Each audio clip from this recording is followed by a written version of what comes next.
This is Culture, Communication, and Brand Moments with Shelby Joe Long, the show that takes you around the world to share interviews with some of the most successful and relevant people on the planet, hear their stories, and get the most important business lessons they have learned on their road to success, and get exclusive advice on how to implement their success into your life and business. Culture, Communication, and Brand Moments is brought to you by the Strategic Advisor Board and your host, Shelby Joe Long. Hi, everyone. Welcome to the Genius Entrepreneur Podcast. I'm Shelby Joe Long, your host. I have the opportunity to talk to people that have turned their passion into a business. They're living the life of their dreams because they're doing what their genius tells them to. Today, we have the opportunity to talk to Kathy Sparrow in the ghostwriting business. And I'm excited to hear her story and how she got into this whole line of business. And I'm excited to hear how she transformed her genius into an income stream. So, Kathy, welcome to the interview today. I'm happy that you're here. Thank you. Thank you. I'm happy to be here. Kathy and I are affiliated with the Rogue Publishing Partners Company, and in the same publishing space, help people tell their stories to the world, to start a movement, write their memoir, build their legacy, all of those fun things. So I'm excited to learn more about what you do. So Kathy, give us an overview of your business. Tell us what you do. Well, not only do I ghostwrite, I also do some coaching, but really it's about sharing stories because I really believe that our stories are rich and we live writable lives. Nobody lives a boring life. We may think at times it's boring, but really we all have experiences that others can benefit from learning from. We live, oh, I love that phrase. That should be on your website. If it's not, we live writable. Love that. That's great. Telling stories. Tell me more about that. What kind of clients do you usually work with, and tell me about how that came about. Yeah, so I have a wide variety of clients from different fields. I have women business owners, solopreneurs who want to write stories about their lives. I have one woman I worked with last year. She wrote The Green Velvet Chair. Her name's Laura Ballerini from Canada, and she's a designer by trade, and that's her business. But she wrote about how our life is filled with design. So that's one, and really opened my eyes to walk down the street and see different things. So she represents the female solopreneur that I will often work with. I have an acupuncturist that I work with who's writing a book on menopause. And then on the other side of the spectrum, I have very busy CEOs, and these are mostly my ghostwriting clients who know they have a story to tell, and yet they have no time and inclination to sit down. So my job is to interview them and become their voice. So different industries too. So I think what's beautiful about what I do is I get to be curious and ask questions and learn about a lot of different Absolutely. That's so interesting. It's similar to the work that I do. You can turn any expertise into an income stream. So it doesn't matter what it is. There is an audience for it. So because you're all about connecting the ideas with the audience, and so you're the expert in doing that. That's right. It doesn't matter what industry it is. No. Yeah. No, doesn't matter. Like, how can we reach that audience? What's the best language? Where can we find them? So yeah. Yeah. I'll give you one example I have of that. I am a professor at a college, and I've been teaching there for a long time, but teaching like public speaking, and basic thing of public speaking. I tell the aviation students that, you can't teach a general audience how to fly an airplane because we don't have the language. We don't have the knowledge. We don't have the acumen or the background foundational knowledge to be able to know how to explain that to a general audience. The language works for a certain audience, but not a general audience. So I imagine maybe you run into that too. Yes. I have a little story that I use to demonstrate that. When I was learning to fly fish, I was having we had just opened our fly fishing lodge, and I hadn't yet caught a redfish on a fly, which was the fish that most people wanted to come to see and catch in South Texas. And so my husband at the time said, okay, we're going to go to this place. You're just going to get out and you're going to cast into the middle of the pod. So I slipped out of the boat, cast my fly into the middle of the pod. The fish comes up, puts its lips on the fly, and then goes away. And my husband comes over and said, well, what happened? And I told him. And he said, you didn't strip the fly? I said, you never told me to strip the fly. So that's what happens with experts. They know their field and their topic of expertise so well, they forget to break it down. So when I come in on a project, I help them break it down, because I really come at the project with a beginner's eye, right? Like, absolutely. Questions, almost like a toddler. Well, why? Well, how come? Right. Yeah. Yeah, because I write about this too. Your intuition, right? Your intuition tells you, how to do things. And when you're an expert and genius in something, then you just know, you don't have to think about it anymore. You just do it. And that's the way that you think. That's the way that you operate. And it becomes second nature to you. And that's a great thing. But when you have to transform that into coaching somebody else or to explaining it to something else, it's a whole different story. So. Yeah. You have to kind of step back and get that objective point of view and then break it down. Yeah. Absolutely. We are in very similar industries, you and I. That's for sure. Well, we're both in the podcast. We are. Telling those stories. So tell me Kathy, how did you get into the ghostwriting and coaching? How did you get into that?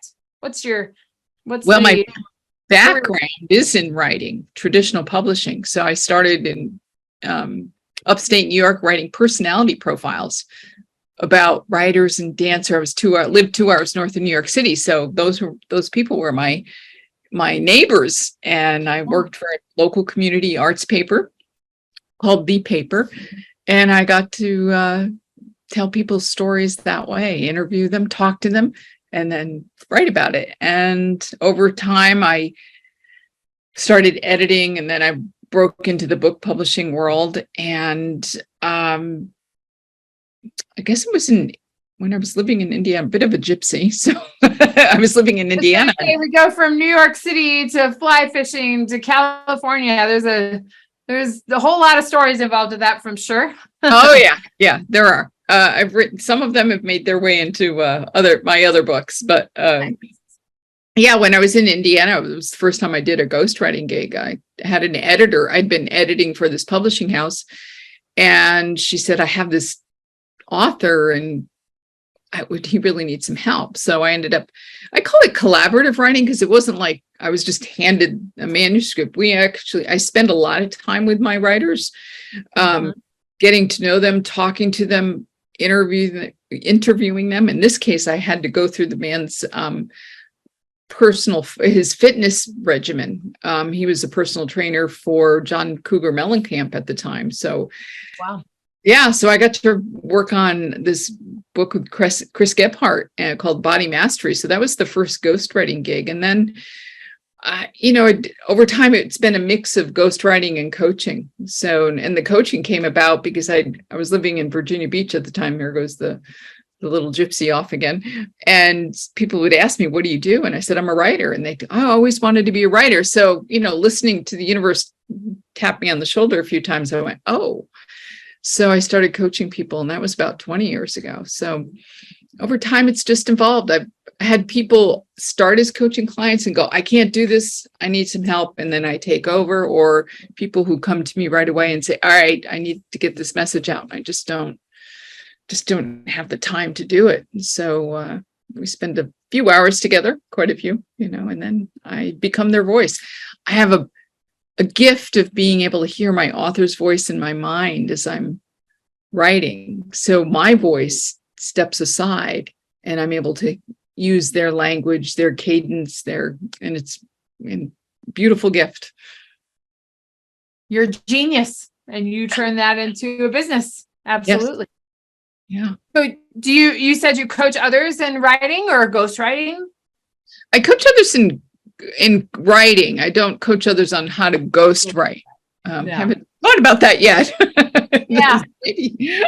maybe there's something there, but yeah. So I do a combination. I would say about right now, I'm probably about 60% ghostwriting, 40% coaching. This is a totally random question. Do you find that the publishing industry has I just think of ghostwriting and all the AI that's happening and Chat GPT. I was just talking to a publishing partner today about it. Do you think that is a threat to the industry? Perhaps initially. Yeah.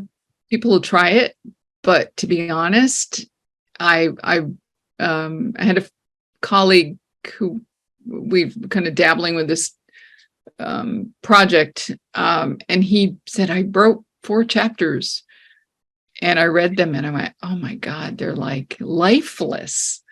And I said, yeah, I can't do this like this. It's just, so I think that's what's missing. I think perhaps AI's got a place to help build outlines, gather ideas, but I've had people say they use it for titles. But when it comes to really getting down to the heart and soul, being able to touch other hearts and souls, I don't think artificial intelligence can do that. So, I don't think it can either. No. I would agree with you. Yeah. It doesn't have the life is exactly right. It doesn't capture the emotion. So no, there's no energy to it. It's just words on paper or screen. I know there's the discussion about how that's going to transform the industry. And I just don't think it will, because I think it would even elevate what you do to a like higher level, because there's more content out there, but just because there's more content out there doesn't mean it's better content. So it's right. Exactly. Yeah. That's really interesting. That's interesting. So tell me about when you said you've always been a writer, you've had all these influences, New York, and you've lived all over the place, all these influences. When was there a time when you decided to transform that into a business, go out on your own? What was that entrepreneurial switch that went off? Do you remember that? Well, I guess the entrepreneur switch has always been there. First, I really need to say, I was told as a guidance counselor, I'd never be a writer. Or not told by my guidance counselor, when I was in high school, just entering high school. So, and for a time, I believed it. And I followed the curriculum to go into business, right? But then that inner urge to write just couldn't be quieted. So I would write, and then I switched my majors, and I was having babies at the time. I was very young.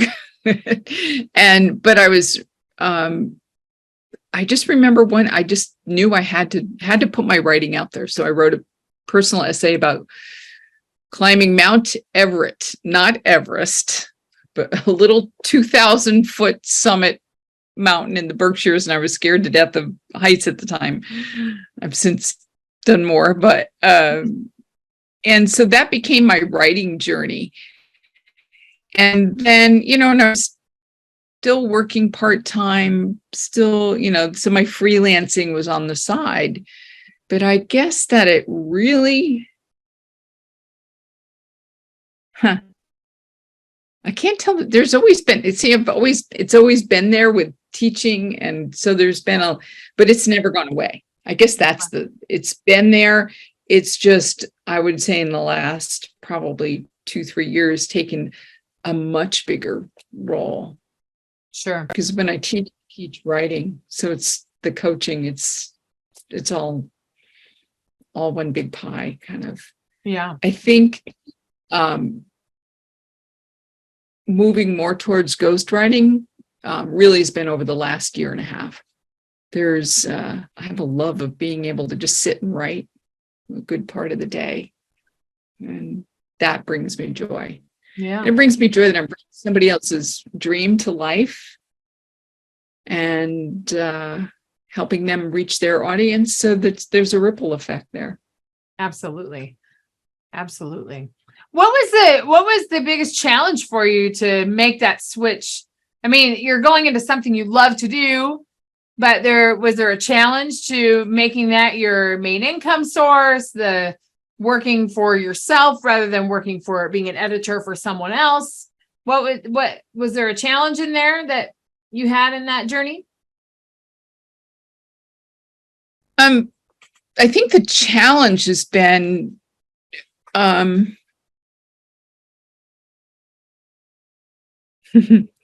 buying into other people's dreams. So I think, the fly fishing, I was a fly fishing lodge owner for a time.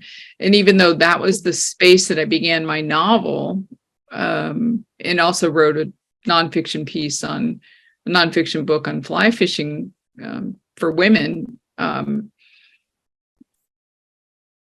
It's just like I needed to start believing in myself more than other people's dreams. And really that's where I'm at now. It's just like, this is what I do. This is who I am. And, don't plan on building another fly fishing lodge in this lifetime. That's interesting too, because that's like something that you love to do, but that's not something that you wanted to create a business out of. Right? Like you create a business out of it, it's work, but that's more of a hobby, where writing is more something that's in your, that's how you operate. That's how you, and so that's interesting to me, because you love fly fishing, but then when it was turned into a business, maybe that taught you, I think that's a super important lesson for entrepreneurs. Like, turning your hobby into a business might not be as fulfilling or understanding of like that intuition that's in yourself, that fulfillment that you get from writing and communicating in a certain way. It's different than turning your hobby into a business. Yeah. And I think the interesting, I have a novel, The Whispered Teachings of Grandmother Trout, and I have a lot of women who've read it, and a lot of men too. And I describe it as the feminine version of A River Runs Through It, which we said was filmed in your area, right? And I was there this weekend. Yeah. And I heard that, I've heard people say, I really want to learn how to fly fish. I really want to learn how to fly fish. And because I can, doesn't mean I should. And so you just gave me something to think about. It's like, I haven't fly fished since last October. So it's been almost a year. If I didn't write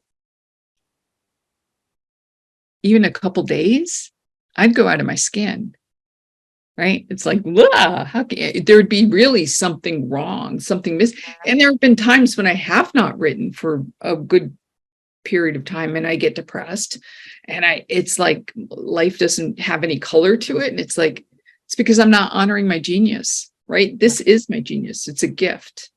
And so, yeah. I got to use it. Got to use it.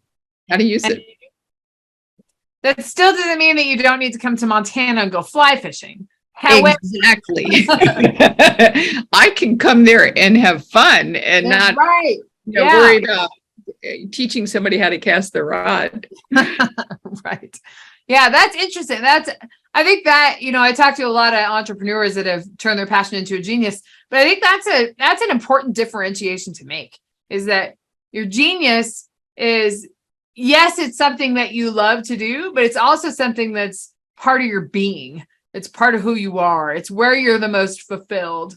Similar space with me. I'm a communication expert, and the way that I see the world comes from my being a communication professor and being a college debate coach for a lot of years. I like seeing all the different options and the objectivity of that, and understanding the path forward to build a business, and all of those things influence my way of thinking. And it's similar to what that is too. So yeah, super important lesson. So Kathy, what would you say to someone out there, a listener that's thinking about starting a business out of something that's their genius or their passion? Because you can be passionate about that too. Yeah. It's very interesting. I go to a sweat cycle class, and it's hot, and it's a indoor cycling in a hot room, a heated room, 85 degrees, right? And Sunday happened to be the 12th birthday anniversary of this business created by a woman. And Soul Cycle? Pardon? Is it Soul Cycle? No, it's Sweat Cycle. Sweat Cycle. Yeah, I just listened to a podcast about Soul Cycle. Anyway. Okay, so it's Sweat Cycle. Similar. And she described how I guess she wrote a post, and the instructor that morning read it. And, she was told she couldn't do it. She was told she would fail. She overcame challenges. So I think, and built a community. Mm-hmm. So I think that there are going to be challenges. It's not easy. There have been times when I'd be so busy and then there'd be no clients. It's like, whoa, what's going on here? Right. And it's just, that's part of the cycle. It was often about me. It was often like I needed some time off, or I needed to look at how to restructure my business, etc. So I think is like, follow that passion. Don't doubt yourself. Because if it's there, it's almost like when somebody says, I have this idea for a book, and I said, well, then you've been tapped on the shoulder by the universe to bring this book to life.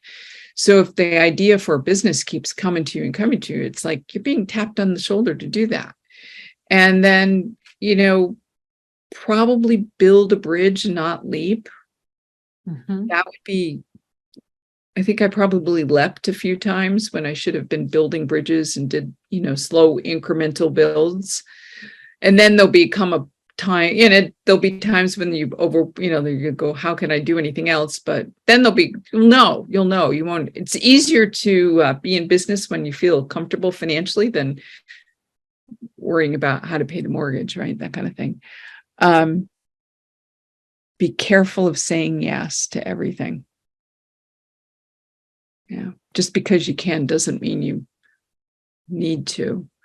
And the other is, I had a mentor once say, if you can't do it with heart, it's not yours to do. So I can write about anything. Do I want to write about anything? Everything? No. Gotta set your boundaries, be true to yourself, and protect your time. I think that's such an important piece of advice to at least remind entrepreneurs about, because entrepreneurs are in the hustle phase a lot of the times, right? They're trying to build their business and they forget that I need to stay in my genius zone. And to do that, I've got to set some boundaries around my time and do what I do best. And then I can have somebody else do my accounting, right? And I've got to be able to delegate and do these things so I can stay in this zone. I think that's and that incremental, have a plan before going into it. So still taking a risk, but a calculated one. That's right. Important pieces of advice for sure. Well, Kathy, where can our audience find you're a published author multiple times over. Where can we find you? And I'll include I'm on too. So okay, thank you. I'm on LinkedIn. That's probably the easiest place. But then there's also a writablelife.com, and it's AWRITABLE.com, and also kathysparrow.com. Okay. Yeah. And what are your publications we should look for? Well, there's the Whispered Teachings of Grandmother Trout, and that's the novel, the fly fishing novel. That's and I'm working on a screenplay for that. That's my next big adventure for myself. That's a big one. I know. I committed to having it written by December. And then Stanky and Cece. That's Stanky and Cece Out of Control, and Stanky and Cece Break the Rules, children's books that I've co-written with Chad Hanstedt. And Stanky's a Jeep and Cece's a dog, and we teach values to kids through some fun little escapades of Stanky and Cece. And then Ignite Your Leadership, that third edition should be out in about a month. So that's been an anthology with 10 of my colleagues from Jack Canfield's world. There's an anthology coming out from the RIM community which is an evolutionary technique to kind of overcome limiting beliefs. And that's coming out probably after the first of the year. So that's that. And On the Mother Lagoon, Fly Fishing and the Spiritual Journey is being revised, and that'll be back out probably first of the year too. So you're not busy at all. No, not at all. No, you got like 6 projects going, all coming out. So that's very exciting. Well, some of them are out. Some of them are in marketing phase. Some of them are just waiting for, for upload. So yeah, there's all different phases involved there. And I don't do it alone. I have a team to help. Yeah, of course. Yeah. I see a writing retreat at a fly fishing lodge in Montana in your future. Now that would be something that I would be up for. That would be fun. Yes. I think we can make that happen. Yeah, I think that would be it on the record. We just said it publicly, right? It's on the record. We're going to make it happen. That's awesome. Okay. Oh, Kathy, what a great to get to know you and your business and your personal, just a little bit about you today. It's been really a treat to hear about your journey. And I think it's so inspiring for those out there that are thinking about digging into their genius. So thank you for that. Thank you for the opportunity. Thank you for coming on the interview today. It's always fun to explore those stories so we can inspire you audience members out there to take the next step and create a business out of your genius, because you can always solve problems for other people. And if you have any questions about how to transform your genius into an income stream, shoot me an email. My website, shelbyjolong.com. Always good to talk to other aspiring genius entrepreneurs about creating a business out of their genius. Thank you, genius entrepreneurs. We'll see you next time. Thanks for listening to Culture, Communication, and Brand Moments with your host, Shelby Jo Long. Please leave your feedback and visit strategicadvisorboard.com to get the latest and greatest business advisement on the planet. Follow us on social media for updates, and we will see you on the next episode.